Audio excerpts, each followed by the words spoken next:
Assalamualaikum warahmatullahi wabarakatuh. Alhamdulillahi rabbil alamin. Wa bihi nasta'in wa ala umuri dunya waddin. Wassalatu wassalam ala Rasulillahil karim wa ala alihi wa ashabihi wa man tabi'ahum bi ihsanin ila yaumiddin, amma ba'du.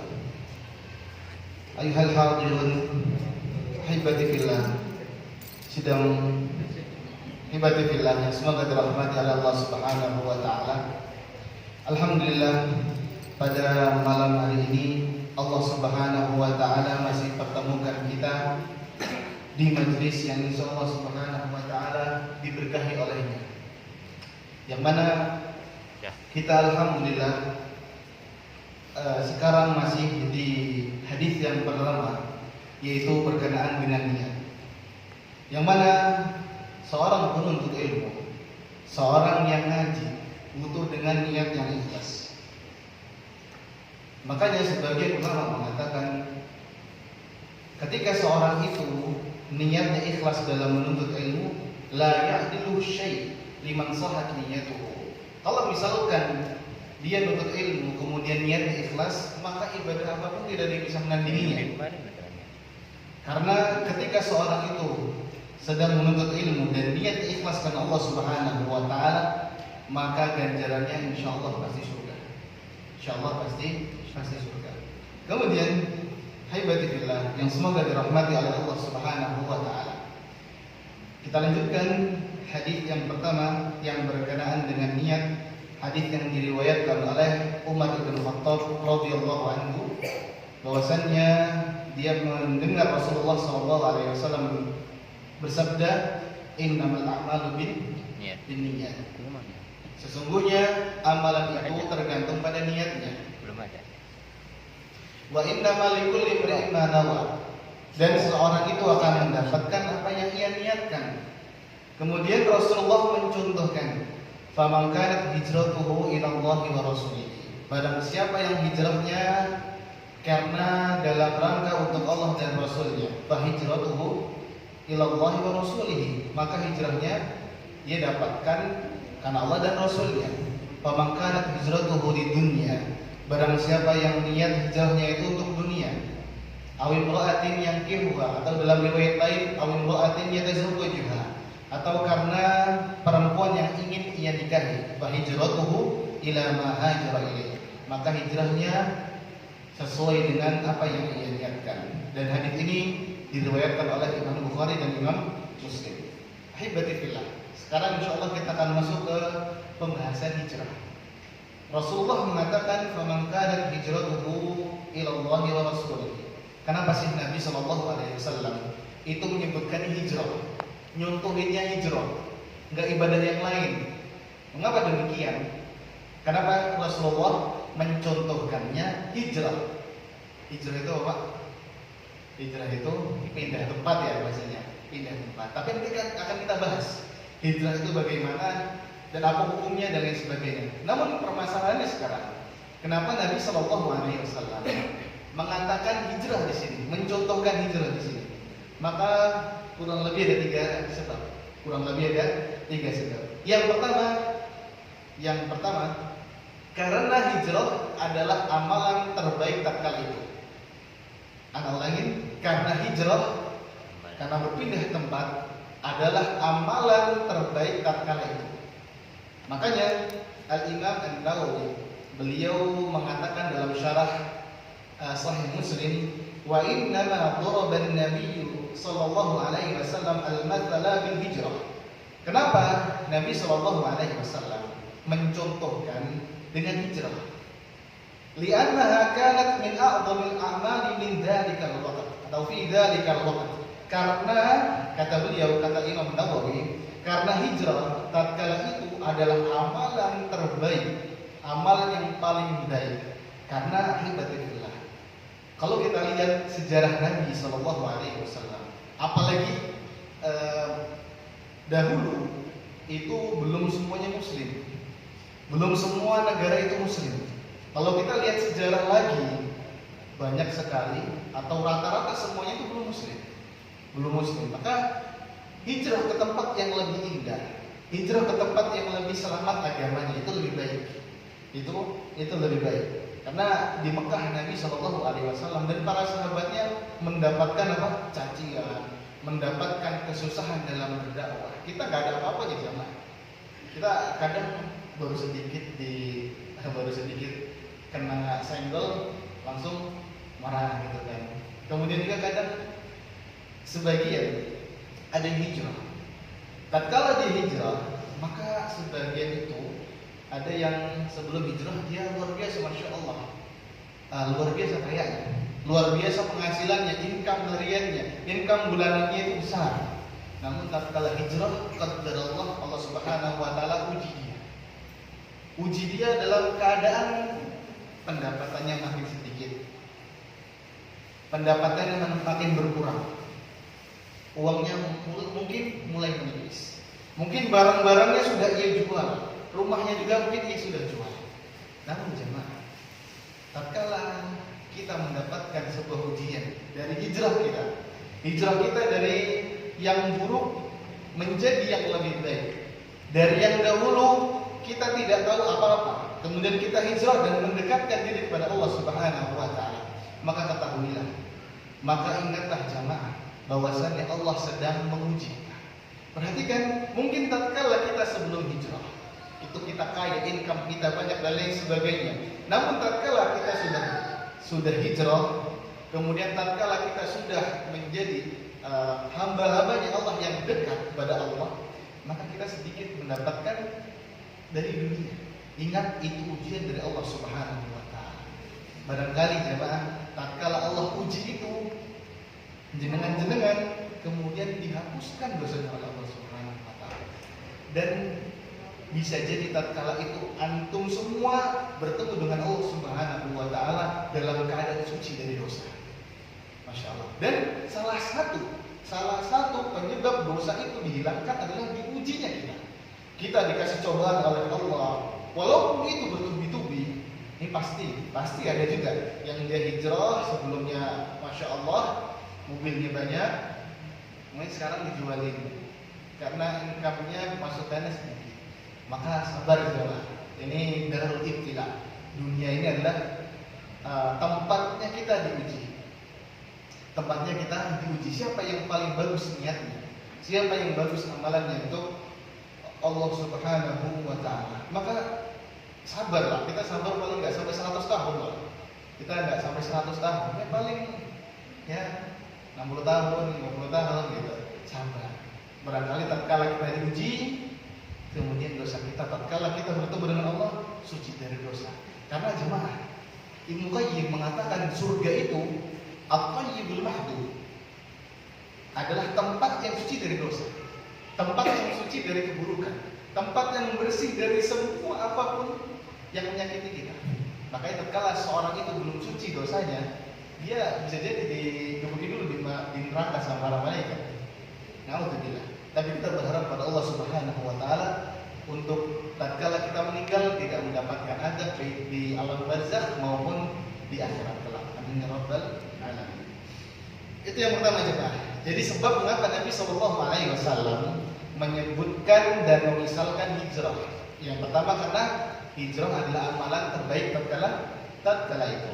Kemudian yang kedua, karena hijrah mengumpulkan dua hal. Mengumpulkan masalah dunia, mengumpulkan masalah akhirat. Mengumpulkan masalah dunia dan mengumpulkan masalah akhirat. Tatkala dia berpindah dari tempat yang dahulunya kotor, tempat yang dahulunya itu suka banyak maksiat, maka kemudian dia pindah, dia menggabungkan dua hal. Pertama, dunianya dia menyelamatkan agamanya, tatkala di akhirat dia insya Allah mendapatkan surga. Ingat jemaah, pernah dengarkan hadis yang orang membunuh laki-laki membunuh 99 nyawa. 99 nyawa, kemudian datanglah kepada abid, orang yang pandai beribadah. Makanya harus kita bedakan antara ahli ibadah sama ulama, beda. Nggak bisa disamakan. Ahli ibadah ya cuma gitu-gitu aja. Makanya sebagai ulama, kalau nggak salah Imam Syafi'i mengatakan bahwasannya sholat sunnah, menuntut ilmu lebih baik daripada sholat sunnah. Berapa tahun gitu, 10 tahun atau 11 tahun. Karena menuntut ilmu itu ibadah yang mutaaddi. Menuntut ilmu itu ibadah yang mutaaddi, yaitu bisa kita salurkan kepada orang. Kalau ibadah, kalau sholat aja, kita itu untuk pahala kita sendiri, tapi orang lain enggak. Makanya menuntut ilmu itu lebih baik daripada sholat sunnah. Kemudian setelah dia bertanya kepada Abid, maka kata Abid apa? Kata orang yang suka beribadah, apa jawabnya? Dia nanya, bisa nggak saya bertobat? Gitu. Dia mengatakan nggak bisa. Kamu nggak bisa taubat. Kamu udah hancur sudah. Pasti masuk neraka positif. Nah, kemudian akhirnya si orang yang ahli ibadah itu pun ditebas kepalanya, dibunuh sama yang bunuh 99 dan akhirnya lengkap 100 nyawa ya, 100 nyawa dia habiskan. Kemudian dia tanya kepada si ahli ibadah, kepada ahli ilmu, kepada ahli ulama, dan akhirnya dia bisa mendapatkan taubat dari Allah dan dia bisa bertaubat. Nggak ada jalan, nggak ada yang menghalangi dia, nggak ada.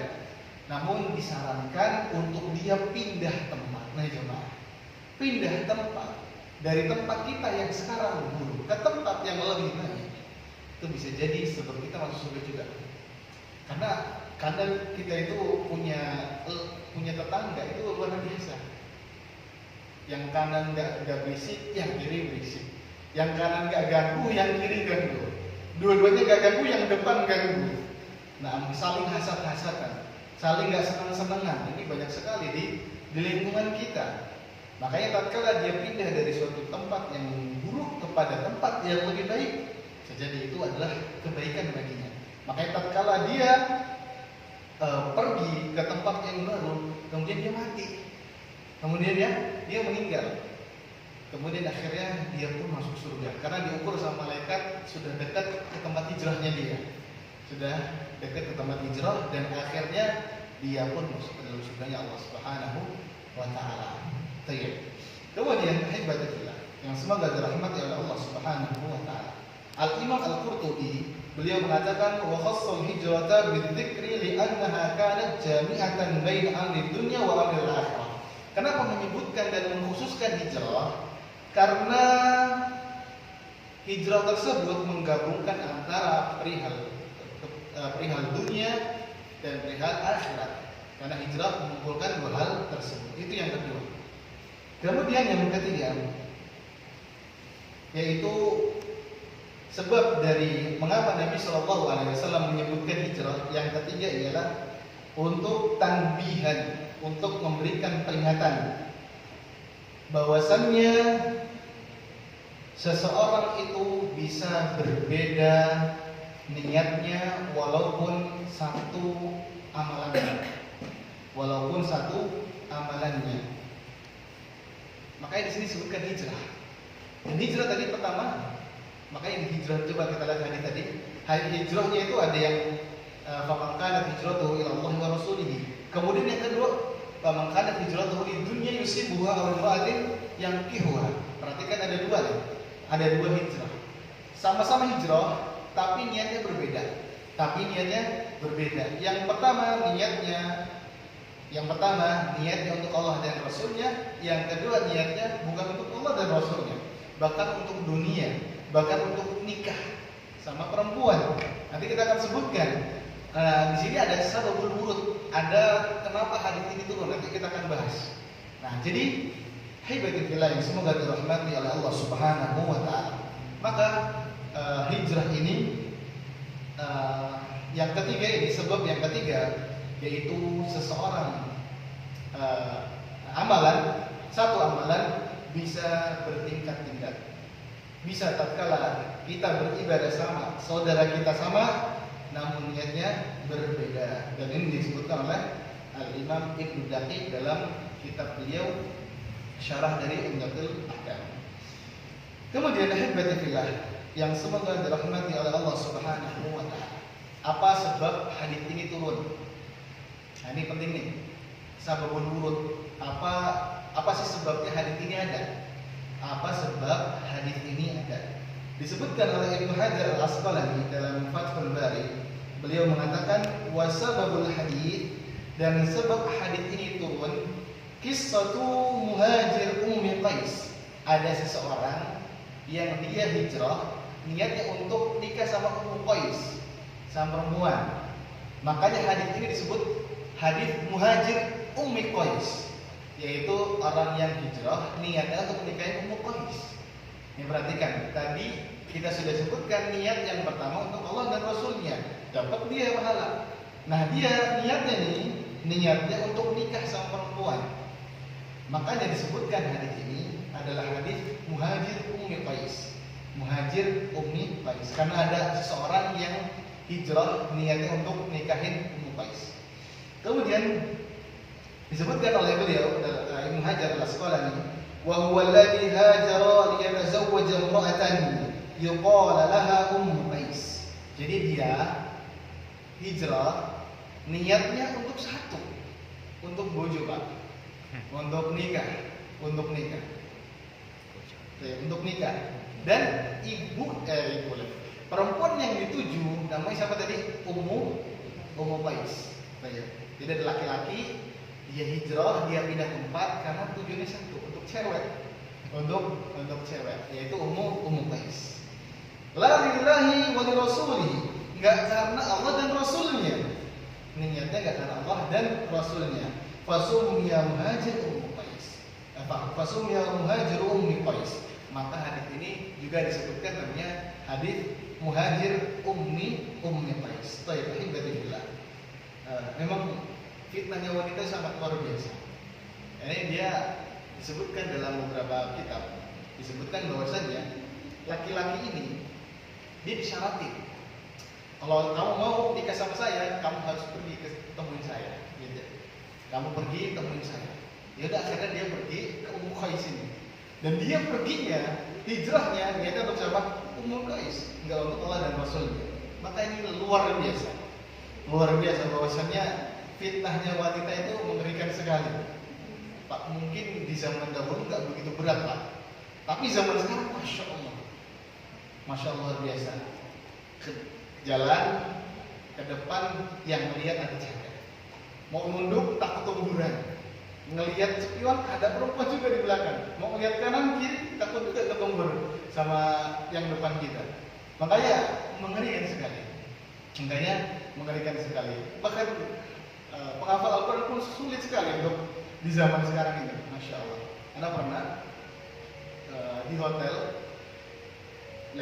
itu, qadarullah sama perempuan, ada ada penghafal Al-Quran juga lain sama anak, terus ada perempuan depan kita. Ini liftnya kaca semua ini Pak, bawahnya ngeri juga, atas kelihatan juga kanan kiri kaca semua. Dan sampai turun ke bawah udah hilang hafalan Al-Qurannya. Jadi mengerikan sekali zaman sekarang. Ketika kita melihat yang tidak pantas untuk kita sudah bersinar mata.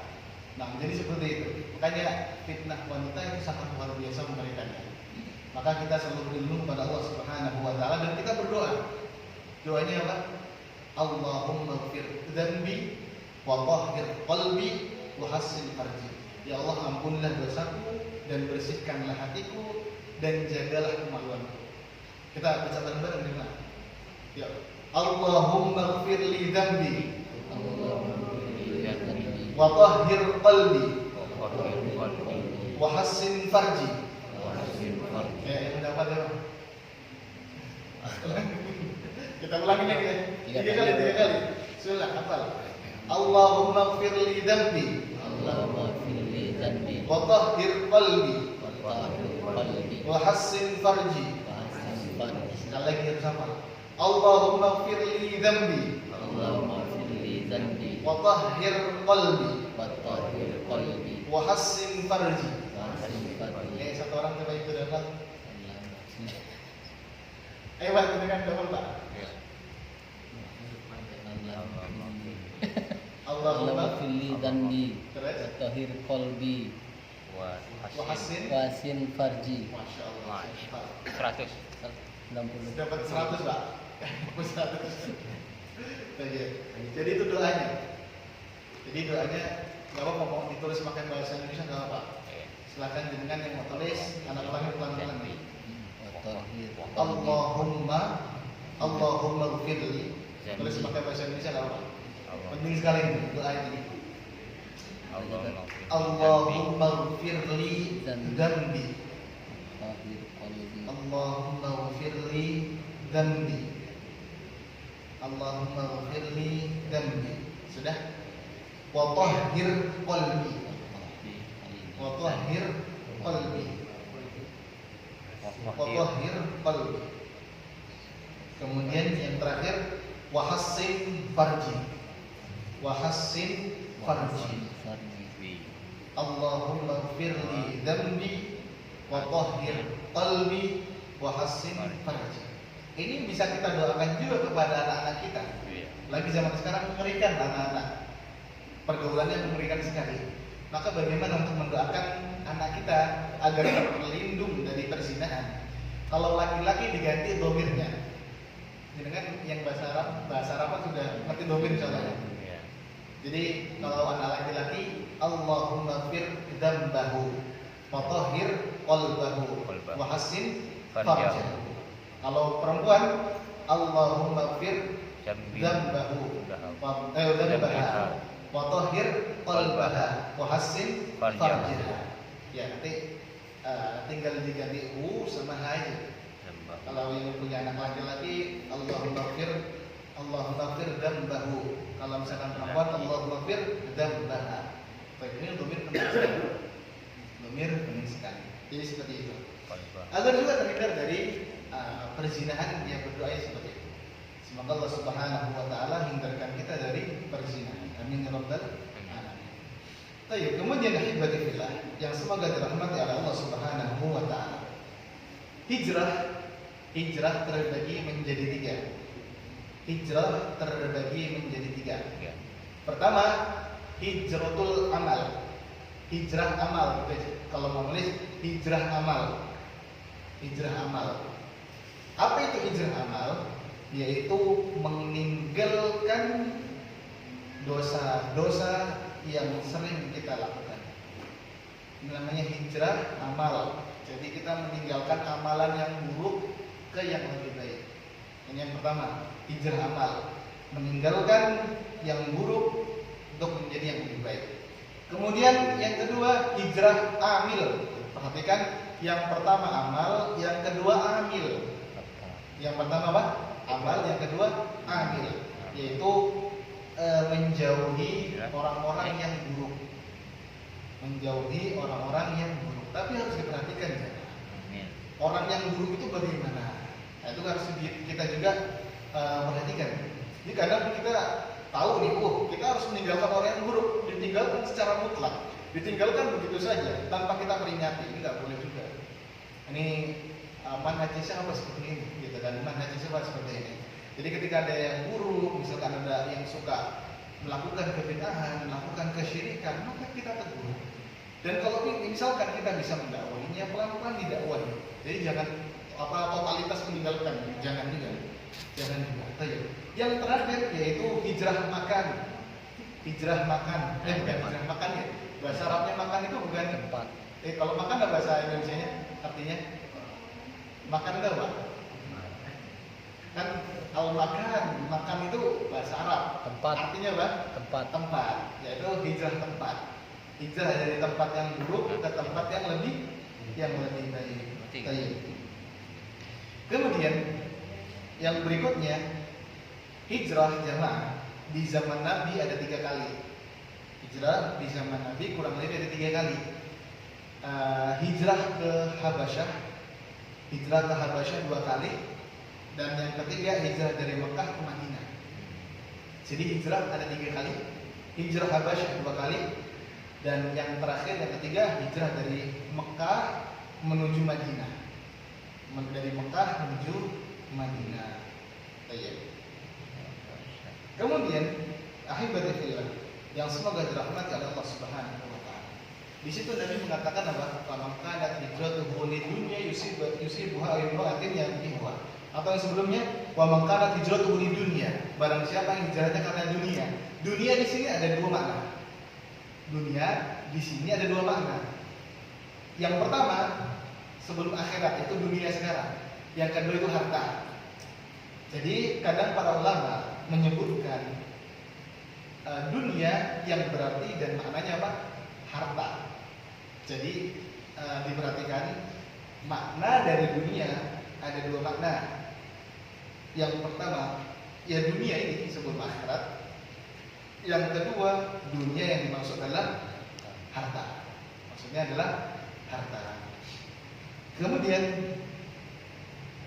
apa faedah dari hadis yang pertama ini?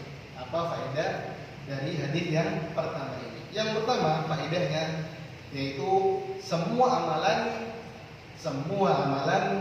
itu tergantung pada niatnya. Yang pertama faedahnya bahwasanya niat amalan tergantung pada niatnya. Itu yang pertama. Yang kedua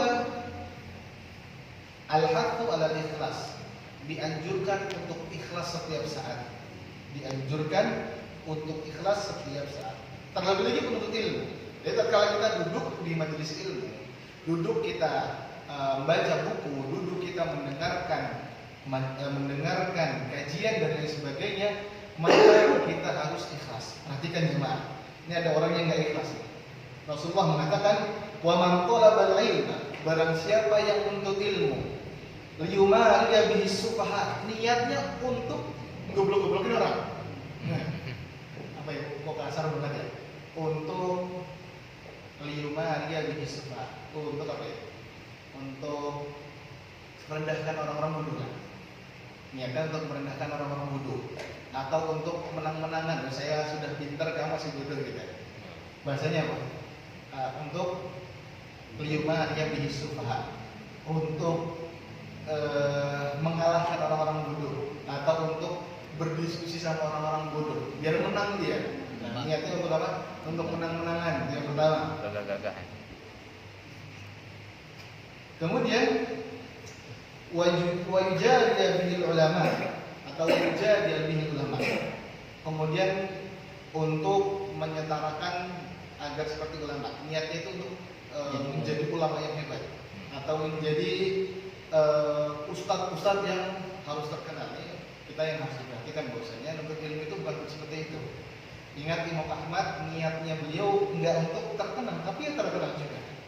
Tapi terkenal juga. Maka untuk jenengan yang punya anak pondok, punya anak yang masih belajar ilmu agama, jangan suka ngasih motivasi itu loh nak, ikutin ustadz itu, biar kayak ustadz itu, jangan. Karena itu mengerikan.